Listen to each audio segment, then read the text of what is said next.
안녕하세요, 썰밤 가족 여러분. 저는 인천에 살고 있는 60대 여자인데요. 늘 사연을 듣기만 하다 처음으로 이렇게 용기 내 사연을 보내봅니다. 제 인생의 전부라고 해도 과언이 아닌 하나뿐인 제 아들에 대한 이야기를 꺼내보려고요. 아들과 며느리가 감추고 있던 충격적인 비밀로 인해 제 삶이 180도 달라졌거든요. 반전에 반전을 거듭하는 경악스러운 이야기의 연속일 테니 꼭 끝까지 들어주시길 바랄게요. 그럼 시작해 보겠습니다. 제 아무리 여자 팔자는 뒤움박 팔자라고 하지만 세상에 과부 팔자만큼 서러운 게 또 있을까요? 저는 꽃다운 27, 결혼한 지 3년 만에 남편을 떠나보냈어요. 황망한 교통사고였죠. 처음엔 하나뿐인 지아비 잃고 어찌 사나 했는데요. 살면 또 사라지더군요. 무엇보다 갓 돌진한 저밖에 없는 생떼 같은 아들이 있어 어떻게든 살아낼 수밖에 없었죠. 아들을 키우기 위해 정말 안 해본 일이 없었던 것 같아요. 비빌 친정도 뭣도 없어 어린 아들을 들쳐업고 시장에서 생선 손질 일도 하고요. 식당 설거지 일이나 남의 집 식모살이까지 해봤죠. 남들처럼 사치 부릴 겨를도 없이 그저 하루하루를 아들과 둘이 부둥켜 안고 버텨야 했어요. 그러다 문득 정신이 드니 이대로 살다간 평생 남의 집 부엌대기 신세를 못 벗겠더라고요. 그래서 마음 독하게 먹고 시장 골목어기에 작은 가판을 열어 국수를 팔았어요. 처음엔 한 그릇도 제대로 못 파는 날이 많았어요. 수줍은 세대기였던 저는 원래 시장에서 물건 깎는 것도 잘 못했거든요. 목청껏 소리 높여 손님들을 끌어모으는 게 왜 그리도 힘들던지요. 그뿐인가요? 상인들이 눈치는 또 얼마나 주고 뜨문뜨문 오는 손님들 중에 얄궂은 치들은 또 왜 그리 많던지. 그래도 아들 생각 하나로 일을 악문 채 버텼어요. 손님 하나 없는 썰렁한 가판에서 혼자 면을 뽑고 국물을 끓이다 보면 울컥 눈물이 솟구쳤지만 제 옆에 앉아 학교 숙제를 하고 있는 아들 모습을 볼 때마다 마음을 다잡곤 했죠. 그래, 우리 아들을 생각해야지. 승용이한테만은 내 팔자 물려주지 말자. 그러려면 내가 더 독해져야 돼. 그때부터 손님들이 지나가기만 하면 목청껏 외쳤어요. 국수 먹고 가라고. 맛있고 저렴하니 한 그릇만 먹어보라고. 맛없으면 돈 안 받겠다며 능수능란한 장사치같이 굴었죠. 또 장사치들 중 제일 먼저 나가 제일 늦게 문을 닫았고요. 그 덕분일까요? 점점 찾는 손님들이 늘기 시작했어요. 여기 국수 먹으면 다른 데 국수는 못 먹는다며 너스레를 떠는 분도 있었고요. 멀리서 일부러 찾아오는 손님도 생겼어요. 제가 원래 손맛 하나는 자신 있었거든요.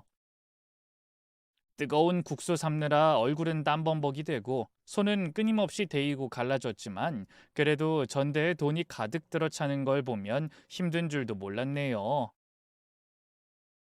상인들 눈칫밥과 진상 손님들을 버텨가며 10원 한 장이라도 더 긁어 모으려 노력했죠. 그렇게 죽을 똥살똥 애를 쓴 결과 몇 년 뒤 시장 안에 작지만 번듯한 국수 가게 하나를 차릴 수 있었어요. 아들의 이름에서 딴 가게 간판을 올리던 날 왜 그리도 눈물이 나던지요. 그렇다고 해서 제 고단한 삶이 갑자기 확 핀 건 아니었어요. 특히 아들은 여전히 제게 아픈 손가락이었죠. 아들은 죽은 지 아빠를 닮았는지 원체 내성적이고 조용한 성격이었어요. 또래 사내애들처럼 뛰어다니며 친구들과 어울리기보단 구석에서 책을 읽거나 혼자 노는 아이였죠. 그래서인지 종종 학교 적응이 필요하다는 얘기도 들었어요. 학부모 면담 같은 걸 가면 선생님께서 승용이가 좀 소심한 편이네요. 친구들과 어울릴 수 있게 신경 써주세요. 같은 말씀을 하시곤 했죠. 그럴 때마다 마음이 덜컥 내려앉았어요. 괜히 내가 일에 치여 엄마 노릇을 제대로 못해 그러나 아빠가 없어 애가 그늘이 졌나 별의별 생각을 다 했죠. 승용아, 승용인 학교에서 친하게 지내는 친구 없어? 없는데. 친구도 좀 사귀고 그래야 학교 생활이 재밌지. 난 그냥 혼자 책 읽는 게 더 좋아. 왜? 선생님이 엄마한테 뭐라고 했어? 아니. 우리 승용이 공부도 잘하고 너무 착하다는 말씀만 하시던데? 그래도 엄마 생각엔 아들이 친구가 있으면 더 좋을 것 같아서 그래. 난 엄마만 있으면 돼. 반 애들은 막 나 아빠 없다고 놀리고 걔 집에 갔다고 놀리고 다 미워. 그 말에 심장이 저릿할 만큼 아팠어요. 아들이 그동안 저한테 우는 소리 한 번을 안 했던 터라 친구들한테 그런 놀림을 받는 줄 꿈에도 몰랐거든요. 저는 애써 눈물을 참으며 물었어요. 그랬어? 근데 왜 그동안 엄마한테 말 안 했어? 말하면 엄마도 아프잖아. 나만 아프면 되는데. 그 말에 기어이 눈물이 터져 나왔어요. 마냥 어린 줄 알았는데 언제 이렇게 철이 들었는지 그마저도 제가 만든 그늘인 것 같아 미치겠더군요. 하지만 애써 감정을 갈무리한 채 아들에게 말했어요.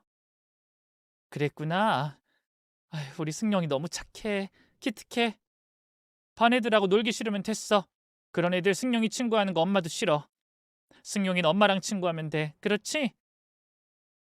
그날 이후 저는 부쩍 더 아들에게 신경 썼어요. 국수집 일 끝나고 집에 돌아오면 지친 몸을 끌고 아들의 책가방을 열어 숙제를 봐줬고요. 가게가 쉬는 날에는 아들 손을 잡고 공원이며 놀이동산이며 여기저기 놀러 다녔죠.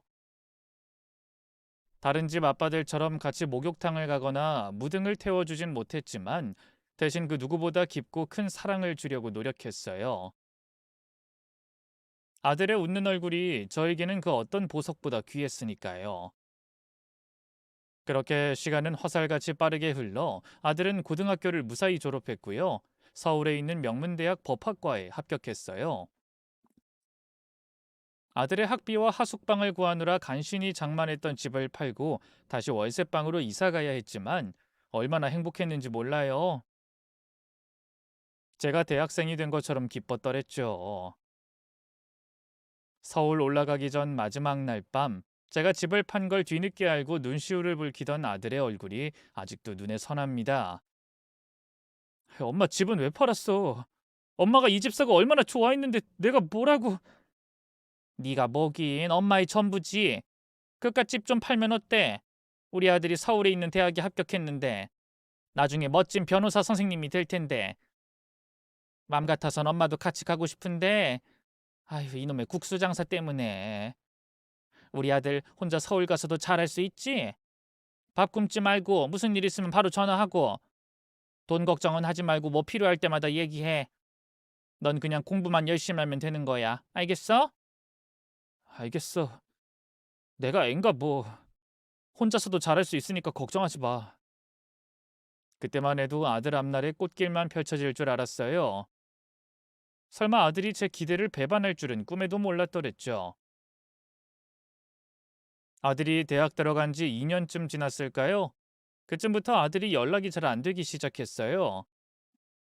방학 기간에 집에 잘 내려오지도 않고요. 제 전화도 받지 않는 날이 늘어갔죠.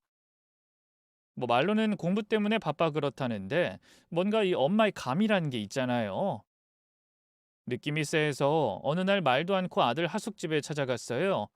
근데 웬걸? 아들이 진작에 방을 뺐다는 거 있죠?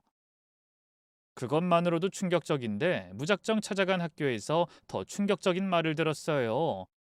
글쎄, 아들이 지난 학기에 휴학을 했다고 하더군요. 당장 아들에게 전화부터 했어요.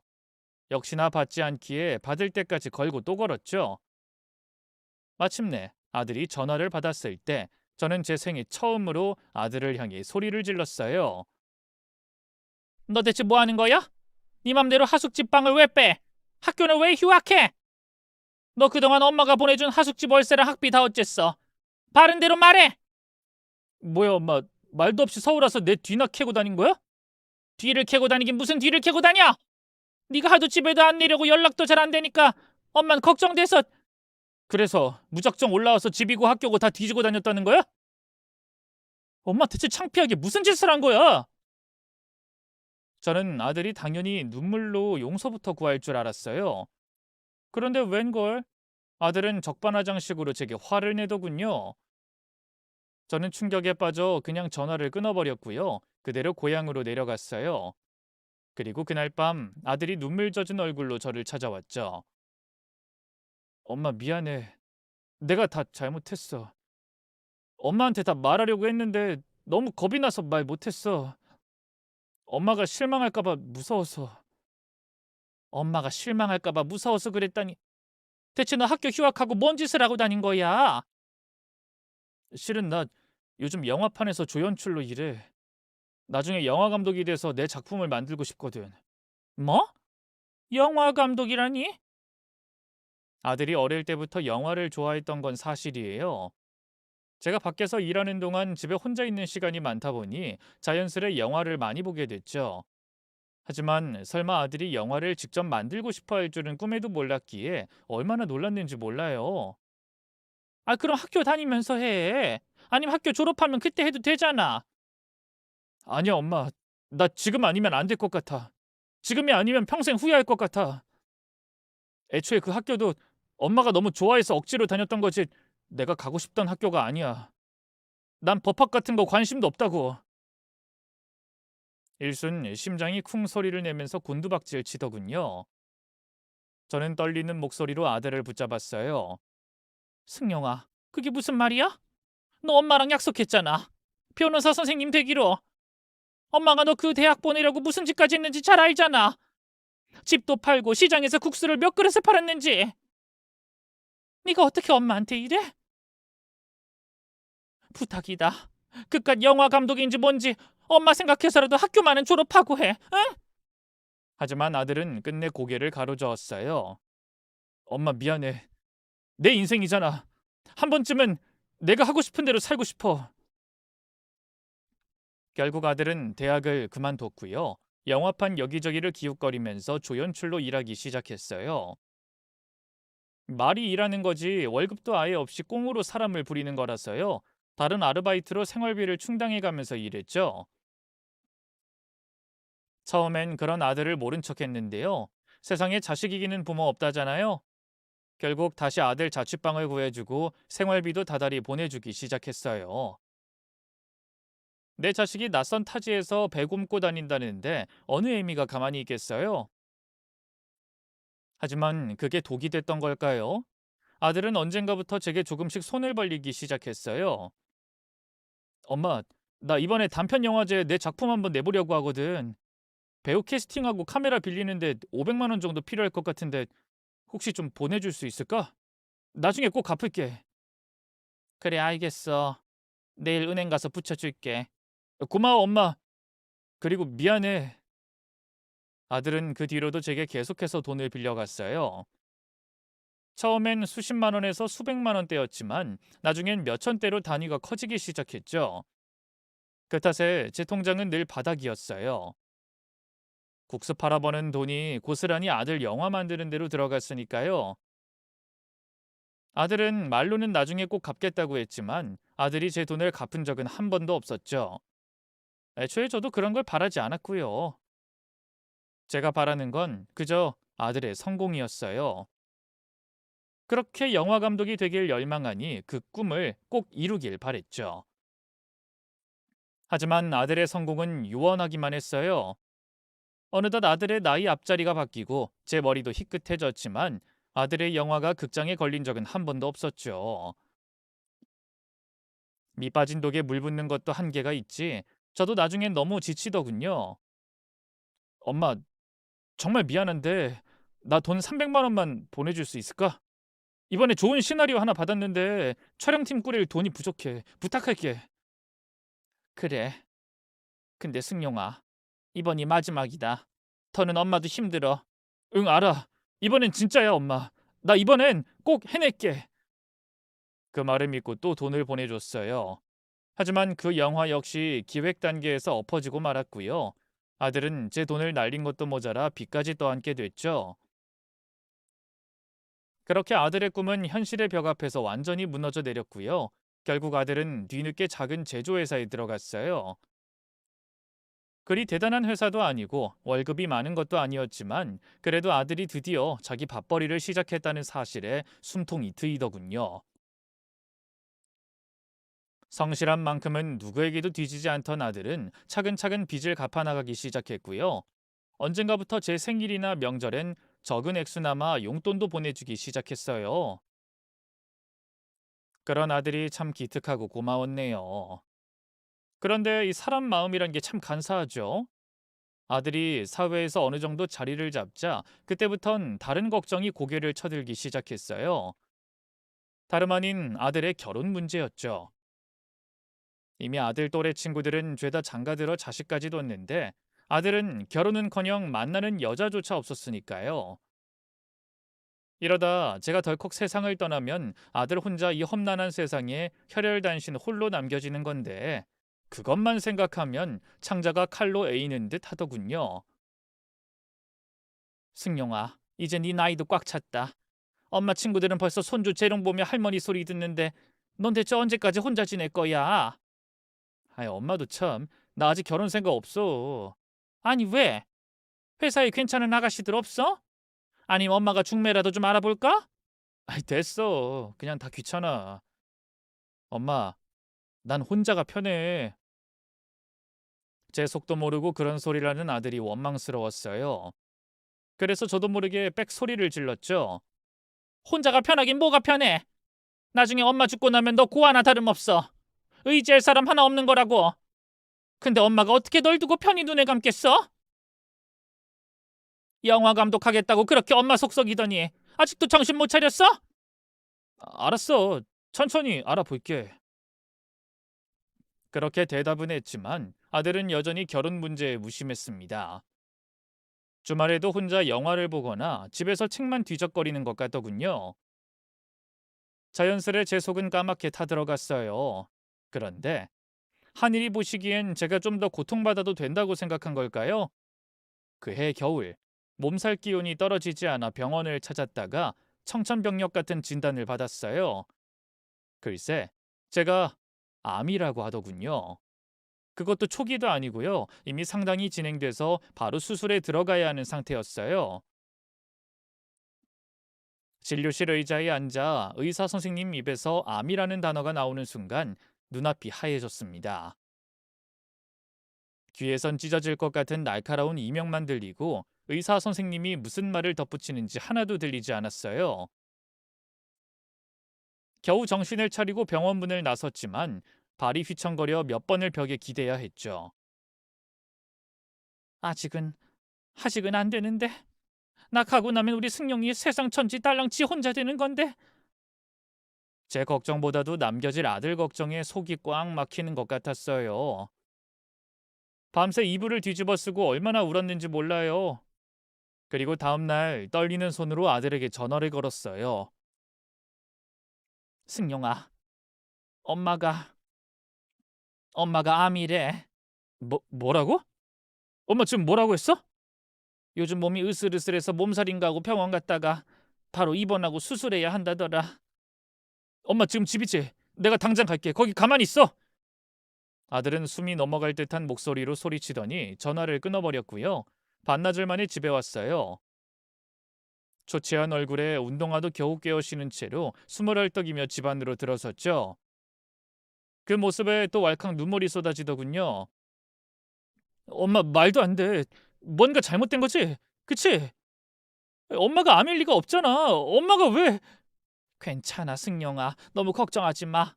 요즘은 약도 잘 나오고 기술도 좋아져서 암이라도 금방 나올 수 있대. 어디가 어떻게 잘못된 건데? 다른 병원은 가봤어? 그 병원에서 뭔가 잘못 진다는 거 아니야? 아들은 자꾸만 현실을 부정하려 했어요. 급기야 절 데리고 서울에 있는 병원까지 가서 재검사를 받게 했죠. 하지만 결과는 여전히 똑같았고요. 아들은 병원 복도에서 아이처럼 엉엉 울음을 터뜨렸어요. 승용아, 울지 마. 엄만 괜찮아. 응? 엄마, 나 엄마 없으면 못 살아. 평생 속만 썩이느라 아직 제대로 된 효도도 못했는데 엄마 이렇게 가버리면 안 돼. 엄마가 가긴 어딜 가. 엄마 어떻게든 살 거야. 꼭 살 거야. 살아서. 너 결혼하는 것도 보고 손주도 봐주고 다 할 거야. 엄마가. 정말이지? 약속하는 거다? 그래, 약속할게. 그렇게 저는 수술대 위에 올랐고요. 이후 길고 긴 항암 치료를 견뎌냈습니다. 힘들고 괴로운 날들이었지만 자나깨나 제 곁을 지키는 아들을 보면 참아낼 힘이 났어요. 아들은 회사까지 그만두고 저를 병고안했죠. 밤마다 제가 잠들 때까지 옆에서 손을 꼭 잡고 있곤 했네요. 승용아, 오늘은 너 집에 가서 자. 며칠째 병원에만 있었잖아. 됐어. 나 지금 엄마 손 놓으면 안 될 것 같아서 그래. 엄마 숨소리 듣고 있어야 내가 살 것 같아서 그래. 자식은 어쩜 나이를 먹어도 여전히 내 품 안의 아이 같은지요.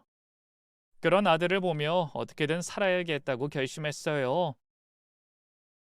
남편을 잃고 어린 아들을 어떻게든 먹여 살려야 한다고 다짐했던 그날처럼 말이죠. 그 덕분일까요? 저는 지난했던 암투병 생활을 이겨냈고요. 2년 만에 완치 판정을 받게 됐어요. 물론 재발 위험성 때문에 추적 관찰이 계속 필요하긴 했지만 충분히 일상생활은 할 수 있었죠. 퇴원하는 날, 데리러 온 아들이 차문을 열어주며 그러더군요. 엄마, 약속해줘. 앞으로는 절대 아프지 말기. 그래, 엄마 약속할게. 대신 너도 엄마 소원 하나 들어줘야 돼. 뭔데? 우리 승용이 좋은 여자 만나서 결혼하는 거. 엄마 손주 한번 안아보는 게 소원이야. 죽은 사람 소원도 들어준다는데 살아난 엄마 소원은 당연히 들어줄 수 있지? 아들은 한참 동안 아무 말 없이 서 있다가 마침내 제 손을 꼭 쥐고 고개를 끄덕이더군요. 그래, 알겠어. 걱정 마, 엄마. 그 소원 내가 꼭 이뤄줄 테니까. 그리고 그동안 못했던 효도 다 할 거야, 내가. 그 뒤로 아들은 완전히 다른 사람이 됐어요. 제 취업을 준비하면서 토익이나 토플이나 따로 공부도 하고요. 여러 자격증도 따는가 싶더니만 국내 대기업 계열 광고 회사에 떡하니 붙었죠. 전에 다니던 회사보다 월급이 2배 가까이 올랐고요. 명절 선물이니 뭐니 하는 것도 훨씬 더 잘 나오더군요. 아들이 잘 적응할 수 있을까 걱정이 많았는데요. 다행히 아들은 회사에서 묵묵하니 일을 잘했고요. 상사들에게도 예쁨 받는 것 같더라고요. 직장에서 어느 정도 자리 잡자마자 아들은 맞선을 보러 다니기 시작했어요. 좋은 아가씨 만나 얼른 결혼하겠다던 저와의 약속을 지키기 위해서였죠. 하지만 그동안 여자 손 한 번 잡아본 적 없는 쑥맥이라 그럴까요? 이상하게 아들은 번번이 차이기만 했어요. 키도 훤칠하니 크고 얼굴도 나름 잘생겼는데 너무 속상하더군요. 이대로 평생 진짜 노총각으로 늙어 죽는 게 아닐까 걱정이 됐죠. 그런데 어느 날 아들이 제게 깜짝 놀랄 소식을 전했어요. 엄마, 나 사실 요즘 만나는 사람 있어. 엄마도 보고 괜찮다고 하면 올해 안에 날 잡을까 해. 뭐? 진짜야? 뭐 하는 아가씨인데? 어디서 만났는데? 대학 동기인데 동창회에서 우연히 다시 만났어. 엄청 착하고 똑부러진 애야. 세상에, 엄마가 살다 살다 우리 아들 연애하는 걸 다 보네. 그래, 언제 소개해 줄 건데? 그렇게 만난 아들의 여자친구는 제 마음에 쏙 들었어요.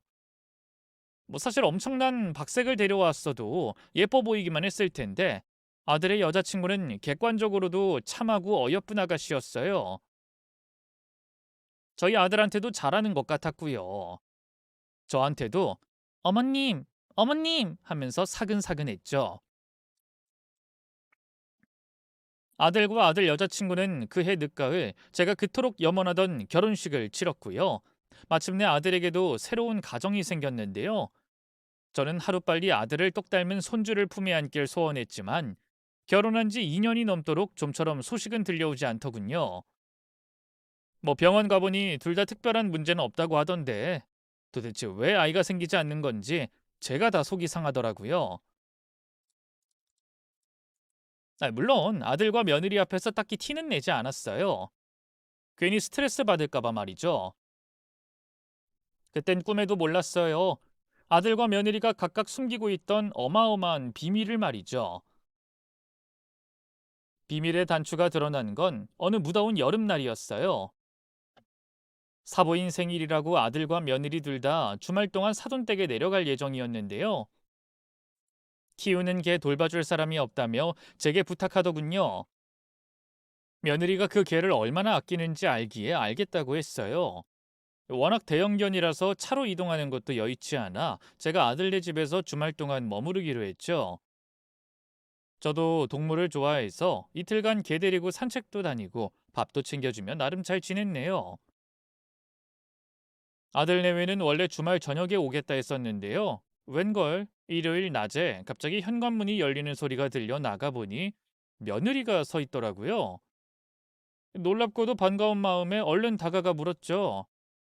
아니 이따 저녁에 온다며 왜 이렇게 일찍 왔니? 아니, 전화라도 좀 해주지. 승용이는? 그러자 며느리가 저를 빤히 보더니만 갑자기 차가운 목소리로 기가 막힌 소리라더군요. 어머님, 저 오늘부터 과부입니다. 그 사람 그냥 죽은 사람인 셈 치려고요. 뭐? 그게 무슨 소리야? 승용이를 죽은 사람인 셈 치다니. 둘이 무슨 일이 있었니? 그건 어머님 아들한테 물어보세요. 전 오늘부로 그 사람 죽은 사람인 셈 친다니까요? 저 남편 없어요. 죽었다고요. 며느린 대뜸 빽 소리를 지르더니 안방으로 들어가 쾅 문을 닫아버렸어요. 늘 고분고분하고 순종적이던 며느리 태도가 그렇게 싹 바뀌니 너무 어안이 벙벙하더군요. 황망한 심정으로 바로 아들에게 전화를 걸었죠. 몇 번을 전화해도 받지 않더니만 한참 만에 간신히 전화를 받더군요. 승용아, 이게 대체 무슨 일이야? 며느리가 갑자기 오늘부로 자긴 과부라면서 너 죽은 사람인 셈 치겠다는데 무슨 일이야 대체? 엄마 미안해. 이제 그냥 아들 없는 셈 쳐. 뭐라고? 도대체 너도 며느리도 무슨 말을 하는 거야? 멀쩡하게 살아있는 널 어떻게 없는 셈 쳐? 도대체 너 왜 그러니? 며느리한테 뭔가 크게 잘못한 거야? 그래? 얘가 며느리 모르게 바람을 피웠나 도박을 해서 큰 빚을 졌나 머릿속에서 온갖 불길한 생각이 꼬리에 꼬리를 물었어요. 제발 엄마한테 말해봐 승용아. 엄마는 무슨 일이 있어도 네 편이야. 알잖아, 응? 한참의 침묵 후 아들이 울먹이는 목소리로 너무나 충격적인 고백을 했어요. 엄마, 나 사실은 남자 좋아해. 순간 심장이 쿵 하고 내려앉았습니다. 뭐라고? 어릴 때부터 그랬어. 여자애들을 봐도 아무 느낌이 없었고 멋진 남자애들을 보면 심장이 두근거렸어. 대학 가선 실제로 남자 애인 사귀기도 했고. 근데 엄마가 얼마나 날 걱정하고 얼마나 나한테 기대를 걸었는지 알았으니까 그래서 감출 수밖에 없었어. 엄마 암투병하면서 그랬잖아. 내가 결혼해서 자식 낳고 사는 게 소원이라고. 그래서 그 소원 진짜 들어주려고 했는데 평범한 척 살면서 엄마한테 효도라도 하려고 했는데 전부 다 망했어. 미안해 엄마. 나 같은 건 없어져 버리는 게 나아. 아들의 목소리는 점점 흐느낌으로 변해갔고 제 머리는 텅 비어갔어요. 간신히 목소리를 쥐어짜내 물었죠. 전부 다 망했다니 며느리가 알게 된 거니? 그래? 어, 그 사람뿐만이 아니야. 장인어른 장모님까지 다 알아버렸어. 눈앞이 아득해졌어요. 대체 어쩌다가 이 애미한테도 30년 넘게 감추고 살았던 걸 대체 어떻게 그렇게 하루아침에 들켰어? 실은 몇 달 전에 알게 된 사람이 있는데 어떻게 하다 보니 사귀게 됐어. 근데 그 사람이 갑자기 처가 식구들이랑 밥 먹던 식당에 나타나선 갑자기 나 아우팅 해버렸어. 다 내 죄지. 동성 연애자인 주제 결혼을 했으니. 그땐 잘 몰랐는데요. 동성 연애자라는 걸 주변 사람들에게 들키는 걸 아우팅이라고 하더군요. 어쨌든 아들의 비밀을 며느린 물론 사돈내외까지 알게 됐다니 눈앞이 캄캄해졌어요. 저는 주저앉을 것 같은 다리를 가까스로 붙들고 겨우 물었습니다. 그 사람이 거길 어떻게 알고 나타난 거야? 네가 말해줬어? 아니, 내가 미쳤어. 몰라, 엄마. 나도 몰라. 일단 나도 생각을 정리할 시간이 좀 필요한 것 같아. 나중에 다시 연락할게. 다시 연락한다니. 일단은 집으로 돌아와, 응? 하지만 아들은 이미 제 말을 듣고 있지 않았어요. 엄마 미안해. 진짜 더는 엄마 속 썩이기 싫었는데 정말로 효도하고 싶었는데 그래서 그래서 다 참으면서 살아보려고 했는데 이렇게 들통나 버리다니. 엄마 미안해. 한참 미안하다는 말만 중얼거리던 아들은 어느 순간 툭 전화를 끊어버렸어요. 그리고 다시는 전화를 받지 않았죠. 텅 빈 거실 한가운데 서 있던 저는 그대로 무너져 내렸어요. 온몸에 힘이 풀리고 눈앞이 핑 돌면서 바닥으로 고꾸라졌죠. 승용아, 네가 네가 그동안 이렇게 아팠던 거니? 이예민 꿈에도 몰랐는데 너 혼자 그렇게 아프게 살아온 거니? 충격과 슬픔과 미안함과 배신감이 뒤엉켜 가슴이 찢어지는 것 같았어요. 그리고 분노도 조금은 고개를 들었어요. 왜, 왜 혼자 그렇게 살아? 왜? 엄마한테 말이라도 하지. 가슴을 치며 얼마나 울었을까요? 어느 정도 감정을 추스른 후 조심스럽게 며느리가 있는 안방문을 두드렸어요. 얘 아가, 나랑 얘기 좀 하자꾸나. 승용이한테 무슨 일이 있었는지 다 들었다. 잠시 후 안에서 거칠게 문이 열리더니 며느리가 나왔어요. 며느리는 붉게 충혈된 눈으로 절 노려보며 쏘아붙이더군요. 들으셨다고요? 그럼 그 인간이 얼마나 몹쓸 인간인지 이제 어머님도 다 아시겠네요. 얘야, 내가 정말 입이 10개라도 할 말이 없다. 근데 나도 정말 몰랐어. 설마 승용이가... 그래도 한 번만, 딱 한 번만 봐주면 안 되겠니? 승용이가 그래도 너랑 결혼까지 한 건 너한테 마음이 있다는 건데 다른 사람 만난 거 딱 한 번만 눈 감아주면. 그러자 며느리가 헛웃음을 쳤어요. 하, 이게 그냥 외도예요? 그 사람 동성연애자예요. 여자가 아니라 남자랑도 그렇고 그런 짓을 하는 더러운 사람이라고요. 그런 사람이랑 어떻게 살아요? 이거 사기 결혼이에요. 저 주변에 전부 다 알리고 고소해서 그 인간 콩밥 먹일 거라고요. 그 냉정한 말에 눈앞이 캄캄해졌어요. 저는 며느리 앞에 얼른 무릎을 꿇고 애원했죠. 아가, 내가 대신 이렇게 사과하마. 그 애도 일부러 감추려고 그런 건 아니야. 내가 승용이한테 계속 결혼하라고 빨리 손주 보여달라고 압박하는 통에 승용이도 그동안 얼마나 괴로웠겠니? 일부러 아기를 갖고 너랑 결혼한 건 아니니까 제발 고소만은 참아주렴. 승용이는 그저 나한테 평범하게 사는 모습을 보여주고 싶어서. 아주 대단한 효자 납셨네요. 덕분에 제 인생은 시궁창에 처박혔다고요. 아기가 없으면 뭐 다 용서가 돼요? 전 뭐예요? 평생 속아서 살아야 했던 불쌍한 피해자 아니에요? 지금 우리 엄마 아빠도 다 알게 됐다고요. 내가 그 식당에서 무슨 망신을 당했는지 알아요?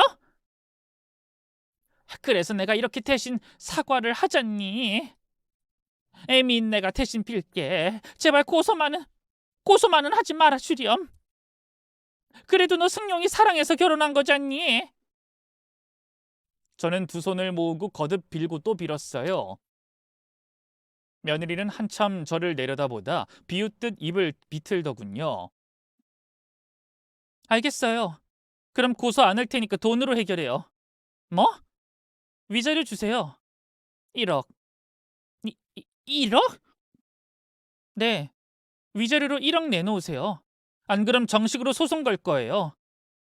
사기 결혼이니까. 정신적 피해 보상까지 다 받아낼 거고요.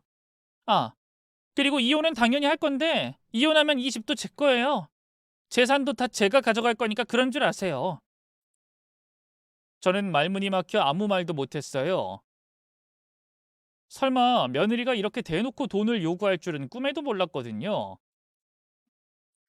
이후 며느리는 충격을 채 갈무리하지 못한 저를 내쫓다시피 했어요. 저는 황망한 심정으로 아들 집에서 나와 제 집으로 돌아갔고요. 며칠 뒤 아들이 저희 집으로 찾아왔어요. 며느리가 쫓아낸 것 같더군요.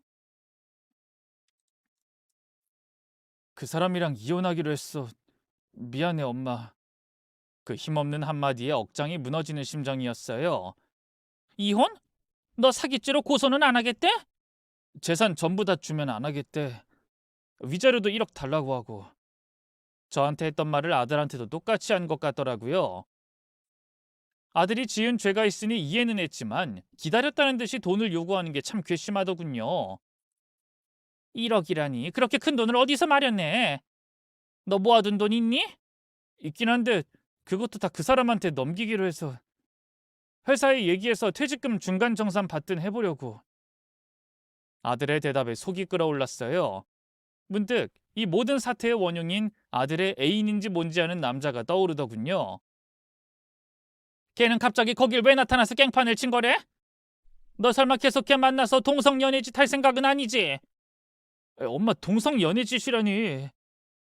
어차피 엄마한테 솔직하게 말한 거 나 이제 더는 내 성 정체성 감추지 않을 거야. 나 그 사람 계속 만날 거야. 그걸 지금 말이라고 해? 진짜 엄마 죽는 꼴 보고 싶어서 그래? 나도 엄마가 원하는 대로 살아보려고 했어. 근데 안 되는 걸 어떡해? 아들은 화를 내면서 그동안 방 안으로 들어가 버렸어요. 저는 밤새 뜬 눈으로 속만 태우다 몰래 아들이 쓰고 있는 작은 방으로 들어갔어요. 그리고 아들의 핸드폰을 뒤져 그 남자 애인의 연락처를 알아냈죠. 떨리는 손으로 번호를 누르니 잠시 후 낯선 남자가 전화를 받았어요. 여보세요? 저 승용이 엄마입니다. 순간 상대는 침묵했어요. 그대로 끊어버리면 어쩌나 했는데 잠깐의 정적 끝에 남자가 조심스레 묻더군요. 무슨 일로 전화하신 거예요? 만나서 얘기할 수 있을까요? 그렇게 저희는 시내에 있는 작은 커피숍에서 만났어요. 저희 아들 또래의 남자로 깔끔한 인상이었지만 어딘가 초조해 보이더군요. 저는 단도직입적으로 말했어요. 길게 얘기 안 할게요. 우리 아들이랑 헤어져줘요. 그러자 남자가 헛웃음을 치더군요. 허, 제가 왜 그래야 하는데요? 승용 씨는 저랑 안 헤어진다고 했어요. 저 사랑한대요. 그 뻔뻔한 모습에 분노가 치밀어 올랐어요. 남의 아들 인생 망쳐놓고 지금 뭐라고 하는 거예요? 당장 내 아들이랑 헤어져요. 다신 만나지 말라고. 그러자 남자가 저를 빤히 보더니만 팔짱을 끼며 너무나 황당한 요구를 했어요. 그렇게 내가 싫으면 좋아요. 대신 돈 주세요. 뭐요? 돈? 네. 제가 지금 좀 급전이 필요해서요. 어차피 전 승용 씨한테 그렇게 크게 마음이 있는 것도 아니고 뭐 5천 정도 챙겨 주신다면. 대놓고 돈을 요구하는 모습에 너무 기가 막히더군요. 정말 아들과 사귀던 사람이 맞나? 아님 동성 연애자들은 다 이런 건가? 별의별 생각이 다 들더라고요. 아니 돈을 주면 헤어지겠다니 그쪽은 우리 아들 좋아서 만난 거 아니었어요? 그렇긴 한데 이렇게 어머님까지 알게 된 마당에 계속 만나기 저도 좀 부담스러워서요. 돈 5천 주시면 깔끔하게 헤어져 드릴게요. 그럼 진작에 헤어질 것이지. 우리 사돈댁은 왜 찾아가서 행패를 부린 건데요? 애초에 거긴 어떻게 알고 찾아갔어요? 우리 승용이도 그쪽한테 말 안 했다던데. 아이, 뭘 그렇게 꼬치꼬치 캐물어요. 승용 씨가 뭔가 감추는 것 같아서 몰래 핸드폰 봤어요. 됐어요? 혜정이 어머님 생신이라고 거기서 밥 먹을 거라고 혜정이랑 문자했던데요. 문득 그 남자 입에서 튀어나온 며느리의 이름이 그렇게 귀에 거슬릴 수가 없더라고요. 바람피는 주제에 보통 애인 본처를 그렇게 친근하게 이름으로 부르진 않잖아요. 알던 사이도 아닌데 우리 며느리랑 원래 아는 사이였어요? 어떻게 이름을 알아요? 근데 그 순간 남자가 눈에 띄게 굳어버리더군요. 그게 핸드폰으로 이름을 봤으니까요. 평소 승용 씨랑 얘기하다가 이름을 듣기도 했고. 횡설수설하는 모습이 누가 봐도 너무 수상했어요. 저는 일단 돈을 줄 테니 며칠만 말미를 달라고 했고요. 커피숍을 나오자마자 바로 흥신소를 찾아갔어요. 아들이 동성 연애자라는 걸 알자마자 기다렸다는 듯이 돈을 요구하는 며느리와 친근하게 며느리의 이름을 부르던 아들의 남자 애인. 뭔가 마음 한구석이 자꾸만 꺼림칙했거든요. 그래서 흥신소에 부탁해 두 사람의 뒤를 캐달라고 했죠. 그때까지만 해도 반신반의하는 마음이었는데요. 며칠 뒤 흥신소 직원이 들고 온 보고서를 보고 저는 큰 충격을 받을 수밖에 없었어요. 서류를 손에 쥔 손이 덜덜 떨릴 정도였죠. 이거 무슨 장난 아니죠? 진짜 이거 다 사실이에요? 그러자 직원이 안타까운 표정으로 고개를 끄덕였어요. 네, 확실합니다. 사진, 영상, 통화 기록까지 다 확보했습니다. 며느리분과 아드님 애인이라는 그 남자 최소 6개월 전부터 알고 지냈어요. 둘이 꽤 자주 만났고요. 도대체 어떻게 아는 사이라는 거죠? 처음엔 단순한 지인인 줄 알았는데요. 며칠 추적해본 결과 며느리분이 그 남자를 고용한 것 같더군요. 고용이란요? 그게 그 며느리분은 아드님의 성적 취향을 대학 시절에 이미 알고 있었던 것 같습니다. 일부러 다 알면서도 결혼을 한 거죠. 돈을 뜯어낼 목적으로요. 그 말에 뒤통수를 한 대 맞은 것처럼 머리가 얼얼해졌어요. 그럼 그 남자를 고용했다는 건 네, 일부러 아드님에게 접근해서 꼬시라고 시킨 거죠. 바람을 피우게 한 겁니다. 그 식사 자리에 대한 정보도 며느리분이 알려준 거더군요. 며느리가 감추고 있던 어마어마한 진실에 구역질이 치밀어 올랐어요. 저는 입을 틀어막은 채 물었죠. 대체, 대체 왜, 우리 며느리가 왜 그런 짓을? 아드님의 돈을 노렸던 것 같습니다. 그 며느리분이 결혼 전에 다른 남성과도 교제한 정황이 있는데요. 최근까지도 그 남자와 관계가 이어졌던 것으로 보입니다. 그리고 그 남자는 도박빚 때문에 경제적 상황이 안 좋은 상태고요. 그럼 자기가 바람 피우는 상간남 빚을 갚아주려고 그랬다는 거예요? 네. 심지어 며느리분이 아드님 명의로 대출까지 끌어다 썼더군요. 대출 서류 보면 아드님 서명 위조된 흔적이 있고요. 확인해본 결과 며느리분이 주도한 걸로 보입니다. 대출금은 벌써 다 써버린 상태고요. 결국 모든 건 다 며느리의 계략이었던 겁니다. 아들의 동성애 사실을 터뜨려서 이혼 소송을 유리하게 끌고 가고 어마어마한 위자료를 받아내려는 거였죠. 심지어 아들 몰래 대출 서류 사인을 위조해서 아들 명의로 빚까지 졌더군요. 그뿐인가요? 아이가 생기지 않던 것도 며느리가 몰래 피임을 하고 있었기 때문이었어요. 흥신소에서 며느리가 피임약을 사는 것까지 잡아냈거든요. 며느리의 끔찍한 실체에 분노가 차올라 가슴이 터질 것 같았어요. 내 새끼를 이용하려고 처음부터? 저는 비틀거리다시피 의자에 주저앉았어요. 눈물이 줄줄 흐르는 것도 몰랐어요. 흥신소 직원은 그런 저를 조심스레 바라보다 말했죠. 지금이라도 대응하셔야 합니다. 이대로 당하면 아드님은 재산도 명예도 다 잃어요.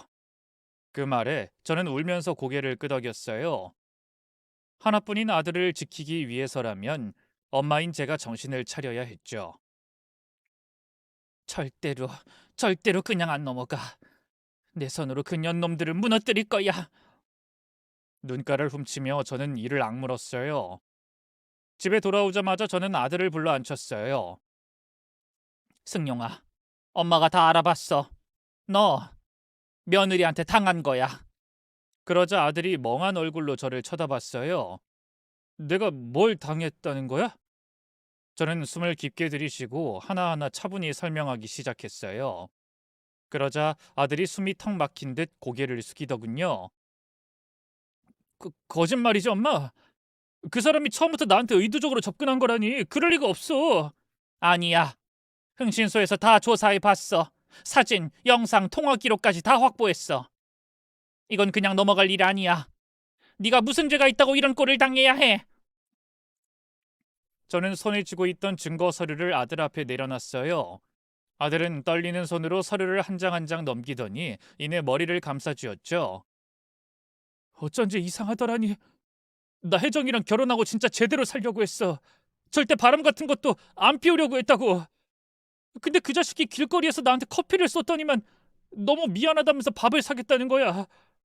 그러다 술까지 같이 먹게 됐고 마시다 정신을 잃고 눈 떠보니 이미 하룻밤을 보낸 상태였는데 지금 생각해보니 내 술에 약을 탔던 것 같아. 내가 바람을 피우도록 함정을 판 거야. 나 이제 어떻게 해야 해? 바보같이 그 년놈들이 날 갖고 논 것도 모르고. 어느새 아들의 두 눈에는 뜨거운 눈물이 흐르기 시작했어요. 그 모습에 제 가슴도 찢어질 것 같았지만 이번엔 단호해야 했죠. 승용아, 이건 네 잘못 아니야. 하지만 이제라도 정신 차려야 해. 그놈, 그 네 애인이란 인간 지금이라도 불러. 만나서 다 알고 있다고 추궁하고 그 자리에서 대화 다 녹음해. 아들은 잠시 망설이다가 결국 고개를 끄덕였어요.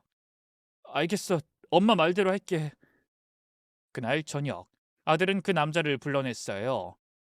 저는 얼굴을 가린 채 가까운 자리에 앉아 다른 손님인 척했죠. 아들이 전부 다 알고 있다고 사실대로 말하라고 하니 처음엔 딱 잡아떼대요. 하지만 아들이 경찰 얘기를 꺼내자 결국 그놈의 안색이 파랗게 질리더군요. 아들은 그 기회를 놓치지 않고 한결 부드러운 목소리로 그놈을 타일렀어요. 나 당신한테는 아무 감정 없어. 그러니까 지금이라도 다 사실대로 말해줘. 그럼 당신은 용서할게. 그래도 한때 내가 사랑했던 사람이니까. 근데 만약 끝까지 잡아떼겠다면 나 경찰에 그 여자뿐 아니라 당신도 신고할 거야. 형사든 민사든 고소할 수 있는 건 전부 다 할 거라고. 미안해 자기야. 일부러 그런 건 아니었어. 실은 나 혜정이 그러니까 당신 와이프 상간남이랑 서로 아는 사이야. 같이 도박판에서 자주 놀았거든. 근데 둘 다 도박비 때문에 너무 힘들어서 그만. 그놈의 입에서 나온 믿을 수 없는 고백들이 녹음기에 고스란히 담겼어요. 다음 날 저는 아들과 함께 경찰서에 갔어요. 변호사도 동행했죠. 모든 증거와 녹취 파일을 제출하니 경찰은 바로 현장 출동에 나섰고요. 며느리와 상간남 그리고 아들의 남자 애인까지 전부 잡아들였죠. 사기죄, 공갈협박죄, 사문서 위조 등 죄목도 참 다양하더군요. 며느리는 뒤늦게 아들에게 매달려 용서를 구했어요. 여보, 내가 잘못했어. 근데 난 당신 진심으로 사랑했어. 정말이야. 날 사랑했다고? 날 속인 주제? 그래. 나도 내 성 정체성 당신한테 감춘 건 잘못했어. 당신한테 늘 미안했고 항상 죄책감을 느꼈어. 그래서 당신이 사치하는 것도 다 봐줬고 친정 핑계 대면서 내 돈 다 빼가는 것도 용납했어. 근데 그것도 모자라서 내 전 재산을 뺏으려고 그런 끔찍한 흉계를 꾸며? 어떻게 그럴 수가 있어. 일부러 내 옆에 남자를 붙여 돈을 뜯어내려 하다니. 미안해 여보. 근데 나도 정말 오상계 그 자식 협박 때문에. 그 상간남 핑계 그만대. 그 자식이나 너나 끼리끼리니까. 됐고 죗값 달게 받아. 합의는 절대 없어. 아들이 단호하게 나오니 며느리는 안 되겠다 싶었는지 다음으로 저를 공략하더군요. 어머님 제발요. 제발 한 번만 용서해 주세요. 제가 진짜 미쳤었나 봐요. 무슨 짓이 있어도 승용 씨 그 사람 배신하면 안 됐던 건데. 전 진짜 그 사람 사랑해요. 어머님이 바라시던 대로 손주도 꼭 낳아드릴 수 있어요. 그러니 제발 그 사람 설득해서 저 좀 꺼내주세요. 저는 그런 며느리를 차갑게 내려다봤어요. 내가 왜? 넌 네 욕심 채우려고 우리 아들 이용하고 짓밟았어. 근데 지금 와서 눈물 한 방울로 다 용서해달라고? 어머님, 저 아직 젊어요. 한 번만 기회를 주세요. 제발요, 살려주세요. 하지만 저는 단호히 고개를 저었어요. 아니, 넌 평생 네 죄값 치르면서 살아. 내 눈에 흙이 들어가기 전엔 너 절대 용서 안 해. 어머님, 어머님! 며느리의 울부짖음이 뒤에서 들려왔지만 저는 뒤도 돌아보지 않고 유치장을 나왔어요. 그 뒤 아들은 며느리와 바로 이혼했고요. 다행히 재산도 지키고 며느리가 아들 이름으로 졌던 빚도 도로 넘길 수 있었어요. 이후 며느리와 상간남 그리고 아들의 남자 애인은 재판에 넘겨졌고요. 지리한 법적 다툼 끝에 셋 다 실형을 선고받았어요. 사실 형량 자체는 그렇게 길지 않았는데요. 상간남과 아들의 남자 애인은 출소하자마자 또 사고를 치고 다시 교도소로 들어갔네요. 애초에 쓰레기 같은 짓만 일삼던 놈들이니까요. 전 며느리는 진작에 출소했는데요. 교도소를 나온 뒤에도 그리 잘 사는 것 같진 않더라고요. 타고난 사기꾼 습성을 못 버렸는지 계속해서 짜잘한 범죄를 저지르며 경찰서를 들락날락거렸고요. 사치 때문에 크게 빚까지 지는 바람에 지금은 사채업자들을 피해 도망자 생활을 하고 있다 하더군요. 몇 번 저희 아들에게 연락해서 돈 좀 빌려달라 한 모양이던데 저희 아들이 미쳤다고 돈을 빌려주나요? 뿌린 대로 거둔다고 밑바닥 인생을 살고 있는 맏며느리가 그렇게 안타깝진 않네요. 현재 저는 행복하게 잘 살고 있어요. 그동안 모아둔 돈으로 텃밭도 가꾸고 친구들과 여행도 다니며 제2의 인생을 살고 있죠. 아들 역시 자기만의 인생을 잘 꾸려나가고 있습니다. 좋은 남자 애인 만나 둘이 동거 중인데요. 저한테 따로 인사도 시켰고 둘이 혼인은 못하니까 대신 친자 결혼을 맺어 잘 살고 있네요. 여전히 아들의 성 정체성을 받아들이기는 힘들지만 그래도 있는 그대로의 아들을 사랑하려고 노력하고 있어요. 아들의 행복이 곧 제 행복이니까요. 부디 한국에서도 저희 아들 같은 사람들에 대한 인식이 좋아지길 바랄 뿐이에요. 긴 얘기 들어주셔서 고맙습니다. 모두 건강하세요.